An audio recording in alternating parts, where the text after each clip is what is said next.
te cuento que hay una razón por la que los canguros y los emú son el ícono de Australia. Ninguno de los dos puede ir hacia atrás y eso representa un signo de progreso.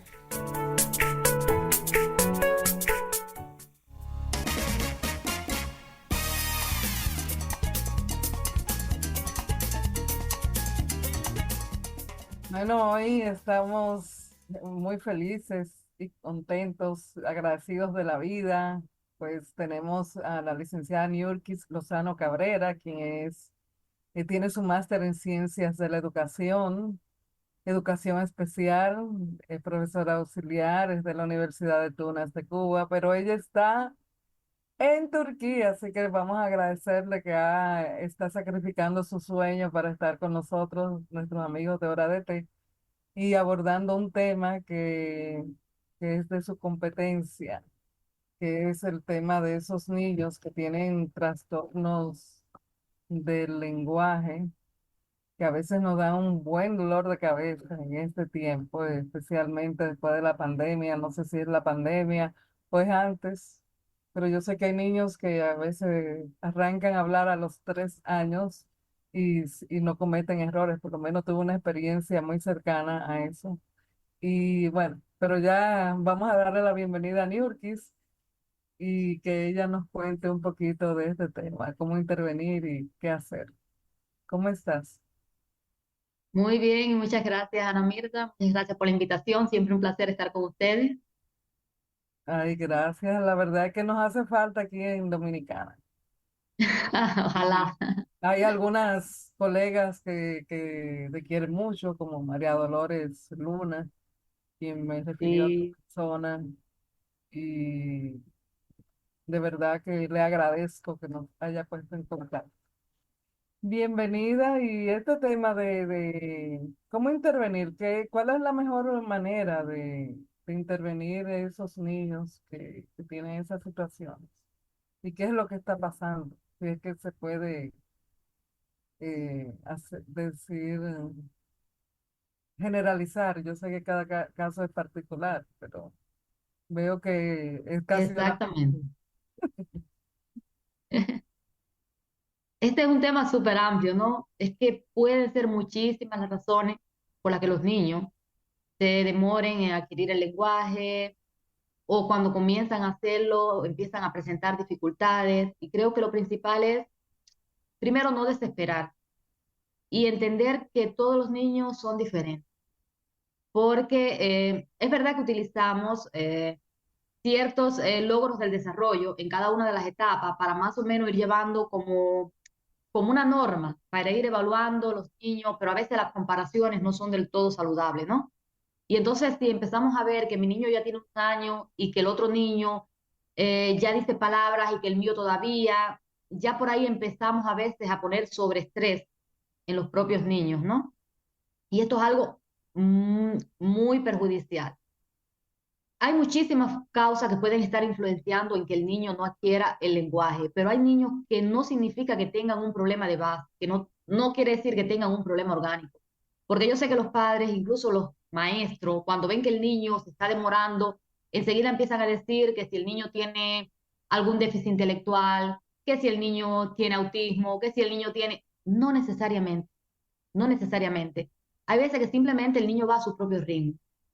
Y aquí hay algo muy importante porque estamos hablando de desarrollo del lenguaje de manera global, pero hay muchas cosas particulares que pudiéramos llamar la atención.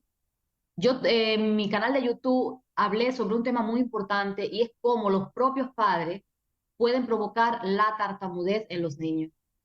Y te digo esto porque, por ejemplo, alrededor de los 3 años, es natural que el niño desarrolle lo que llamamos el tartaleo fisiológico, que esto no es más que el niño tiene más palabras en su lenguaje pasivo que en el activo. Es decir, él entiende muchas palabras, pero no las sabe expresar. Es como nosotros cuando estamos aprendiendo un idioma, ¿no?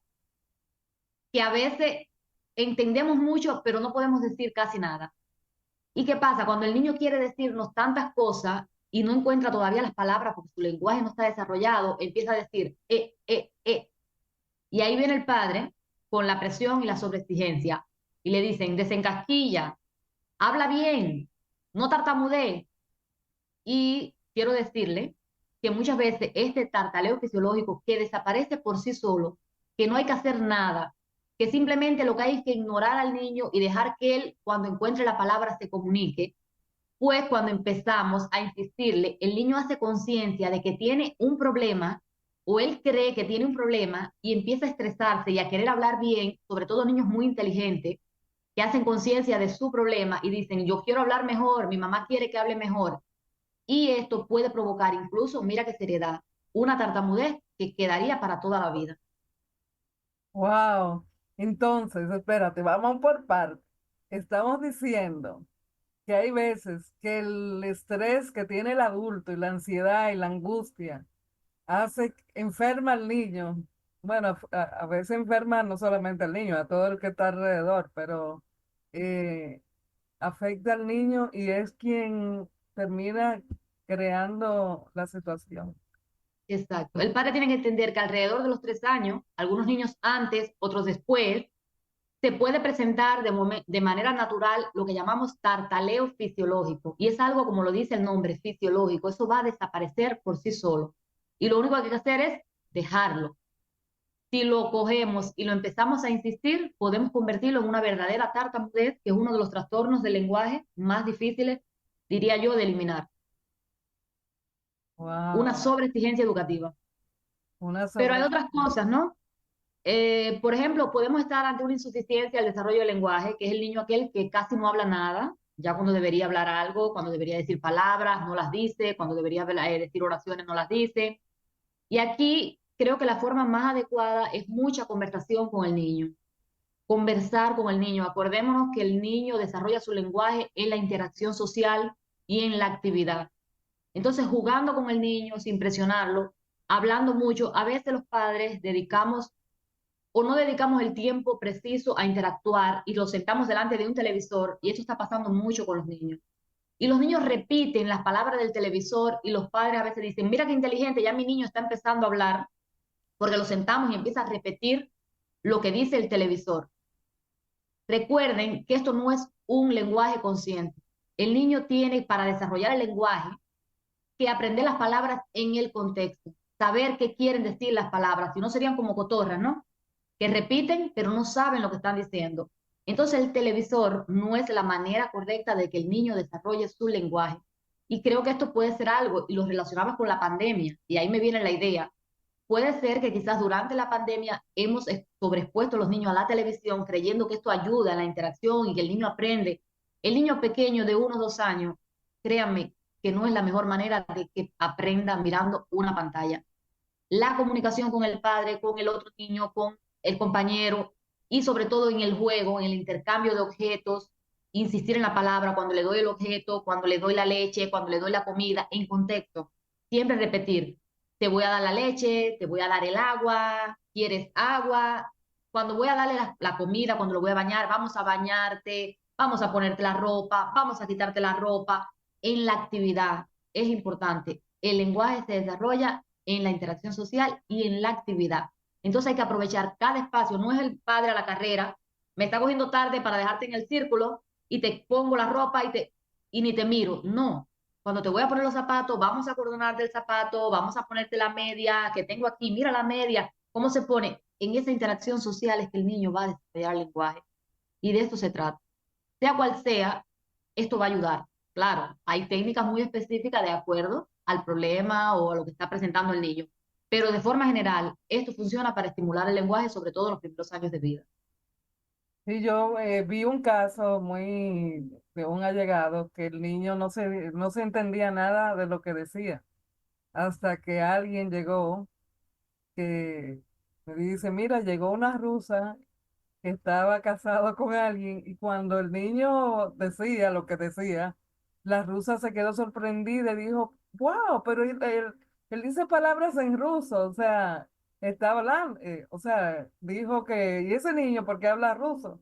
Y era que en YouTube los muñequitos que él veía eh, tú sabes que a veces se ponen en repetición y el niño estaba viendo cualquier cantidad de material en otros idiomas. Pero ese es el problema del YouTube, que no lo aprende en contexto, entonces lo que hace es repetirlo sin un significado, ¿sí? Entonces hay que tener cuidado, no quiere decir que no podamos ponerle la televisión, pero siempre control, no podemos sustituirlo por la comunicación, y eso está pasando con muchos niños, que no hay una interacción directa con los padres, y a veces los padres sí que yo hablo, no, es hablar directamente con el niño, como si estuviéramos desarrollando una conversación y explicándole, es decir, te voy a poner esto, te lo voy a quitar, te voy a dar el agua, siempre repitiendo y repitiendo, pero en contexto, cuando hacemos la actividad. Y otra cosa es, tampoco hay que alarmarse en sobremanera. Es más común de lo que pudiera imaginarse lo que llamábamos antes dislalia, que son los trastornos de los sonidos del habla. Eso está presente en un por ciento enorme de niños y eso no significa que tengan una deficiencia intelectual. Pueden ser niños con un intelecto incluso superior a la norma y pueden presentar un trastorno del lenguaje. Por ejemplo, yo tuve este trastorno del lenguaje, que le llamamos trastorno de los sonidos del habla. Yo tenía un rotacismo y un landacismo, es decir, que no pronunciaba correctamente la R ni la L. Y hay diferentes tipos es decir, esta dislexia no, discúlpeme, dislalia, quiero confundir, le decíamos dislalia, ya no se utiliza el término, ya se dice más trastorno de los sonidos del habla. Pero bueno, en la época que estudié le llamábamos así, todavía se me queda la palabra. Puede ser por sustitución, por omisión o por distorsión. Decimos que es por sustitución cuando el niño sustituye el sonido correcto por otro. Yo, por ejemplo, sustituía la R por la J. En lugar de decir rosa, decía josa. En lugar de decir perro, decía pejo. Cambiaba la R por la J. Entonces estamos ante una sustitución. Puede ser por omisión, que es el niño que no pronuncia el sonido. Dice peo en lugar de perro, osa en lugar de rosa, y está por distorsión. Es decir, el niño hace un sonido que no es realmente el de ningún sonido que exista en la lengua española. Por ejemplo, dice josa, perro, ¿sí? Entonces, está esos tres tipos, distorsión, omisión o sustitución. Y, por ejemplo, la R sobre los 5 años todavía no se considera un trastorno.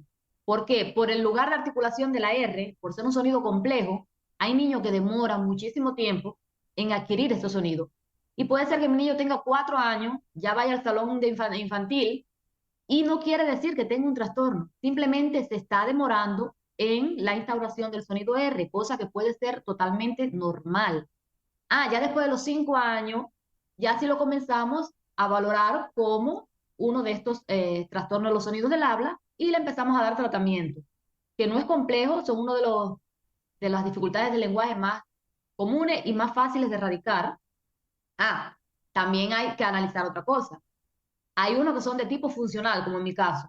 Yo no tenía ningún tipo de problema en mis órganos articulatorios, no tenía ningún tipo de déficit intelectual, todo lo contrario, pero no sabía colocar adecuadamente los órganos que intervienen en la comunicación de manera adecuada. No los sabía colocar, tenían que enseñarme. Hubo una persona que tuvo, que es el trabajo del logopeda, de enseñarme. Y problemas resueltos. Hay niños que sí tienen una causa orgánica y el padre tiene que estar atento. Puede ser que tenga frenillo sublingual corto, que tenga fisura labial o palatina, que es más evidente. Si quieren saber si su niño tiene frenillo sublingual corto, pídale que saque la lengua, que la extienda, que la suba, que intente tocarse la nariz y que intente tocarse la barbilla. Si ven que el niño no pasa del labio, no puede pasar de los labios con la lengua, esto significa que hay un frenillo sublingual corto y entonces hay que ir al especialista para que lo corte y luego entonces empezar con los ejercicios. Si no lo hacemos, el niño no va a poder pronunciar algunos sonidos correctamente, pero es así de sencillo.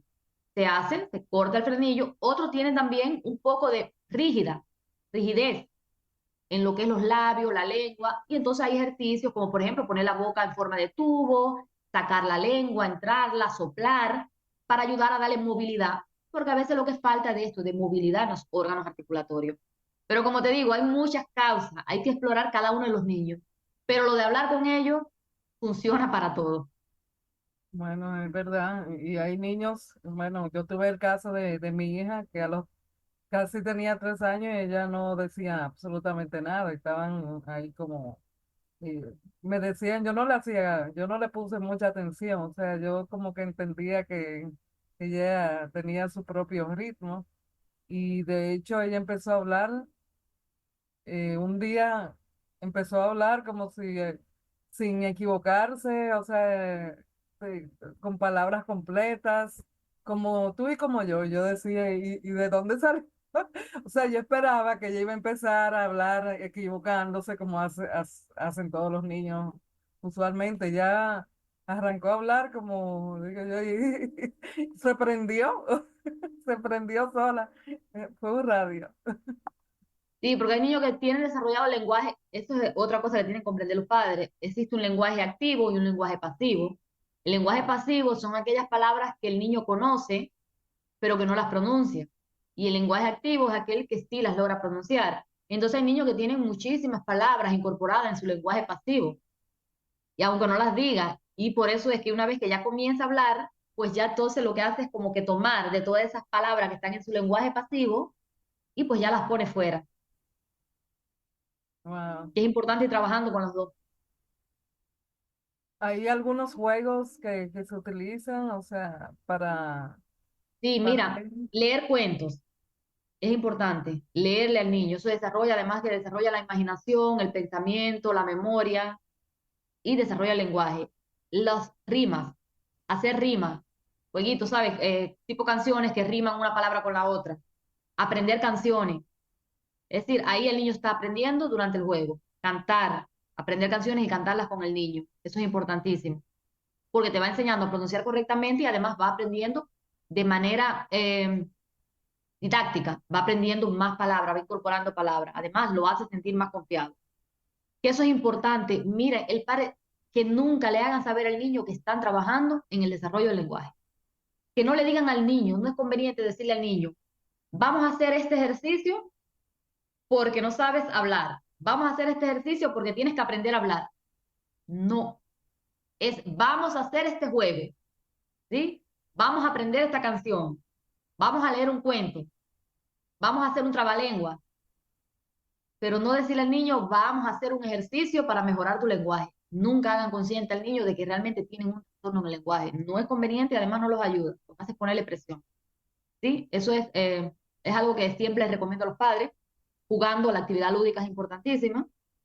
Y por ejemplo, te puedo dar un truco. El niño que no sabe hacer el sonido B, el sonido de la B, yo tuve un niño que el sonido de la B lo sustituía por el de la M para decir avión, que sería una V, pero sabe que para los que hablamos el español americano, la V y la B es lo mismo. Él en vez sí. de decir avión, decía amión. Y es muy fácil, al niño no hay ni siquiera instaurarle la posición de la B. Tú sabes que la B es vibrante, ¿sí? Vibra entre los labios. Y la M, los labios se aprietan y no se deja salir el sonido. Son bilabiales los dos, son bilabiales, pero la B es vibrante. Tienes que dejar un poquito de aire y ve que lo puedes sentir aquí, y la M no. Eso se lo puedes explicar al niño, pero hay un ejercicio muy facilito que ni siquiera se lo tienes que enseñar. Solamente lo mandas a pronunciar la A en forma de ataque. La A en forma de ataque es pronunciar la A fuerte, con la boca como abierta. A, así. Y después tratar de mantener ese sonido, pero ir cerrando los labios. Cuando tú haces a, al final vas a terminar siempre en una M. Y ya cuando el Mm, niño caiga en la M, que hace ahí le dice, alárgalo, lo más que pueda. Ya después que ya lo tiene y que lo alarga, que ya él siente cómo suena la ahí mismitico le dice, ¿cómo suena la B? Disculpen, porque venimos de la A a la B. Decimos, ya cuando lo tiene ahí, sosténlo. Le digo, con la A, va, con la E, ve. Entonces, lo trabajamos con todas las sílabas. Una vez que lo trabajamos con la sílaba, vamos a la palabra. Lo trabajamos en palabra, después en oración. Ahí queda instaurado el sonido. Una vez que está instaurado, vamos entonces a sistematizarlo y automatizarlo, que para eso después vamos a hacer más ejercicios. Lo primero es que el niño logre el sonido, ¿sí? Así de esa manera se hace para cada uno de los sonidos, pero muchos ejercicios, cuando les estoy diciendo que el niño tiene rigidez, sobre todo los que no pronuncian la R, es importante ponerlos a soplar papelito, le ponemos papelito para que soplen, la boca en forma de tubo y de sonrisa, Eso es Ujú. muy importante para los niños que tienen, no para desarrollar el lenguaje como tal, esos niños que tienen el lenguaje limitado, sino para los niños que pronuncian, lo voy a decir con palabras, te dije que era eh, trastorno de los sonidos del habla, pero son para los niños que pronuncian incorrectamente los sonidos, ¿sí? Hablando en términos populares. A esos niños hay algunos que tienen espasticidad, como le llamamos, que es problema en los órganos articulatorios a la hora de colocarlo. Entonces hay ejercicios como soplar papelito, como te decía, soplar globo, poner la boca en forma de tubo y en forma de sonrisa, ¿sí? Ok. Sacar la lengua, subirla, bajarla. Todo esto va a ayudar a hacerle que los órganos pues vayan adquiriendo movilidad y le facilita después colocar correctamente la lengua. Recuerda que tenemos sonidos que se pronuncian con la lengua detrás de los dientes, otros sobre los dientes, ¿sí? Entre los labios. Entonces, esto ayuda al niño a desarrollar movilidad en sus órganos. En eso también los puede, desde casa pueden trabajar los padres. Qué bueno. Ay, gracias, Niurki, por haber estado con nosotros. Antes de irnos, yo quiero que tú compartas eh, tus, tus coordenadas y tu canal de YouTube, que es Sin Etiqueta. Más allá de la etiqueta, educación inclusiva. Más allá de la etiqueta, educación inclusiva. Sí. Me Pueden encontrar encanta. muchísimos temas sobre autismo, sobre desarrollo del talento, desarrollo del lenguaje, temas educativos de manera general. Bueno, pues ahí te estamos siguiendo y yo los invito a ustedes a seguir a Niurkis Lozano, quien es una especialista carta cabal y tiene mucha experiencia. eh, He visto milagros ocurrir con algunos pacientes que vi que ella había tenido acá en República Dominicana. Ahora en Turquía, pero ella también puede trabajar online con esos niños que requieren de esa atención. Gracias por estar con nosotros y pronto volveremos a vernos, Dios mediante. Muchísimas gracias. Gracias, gracias, gracias. Señor director, vámonos a pausa.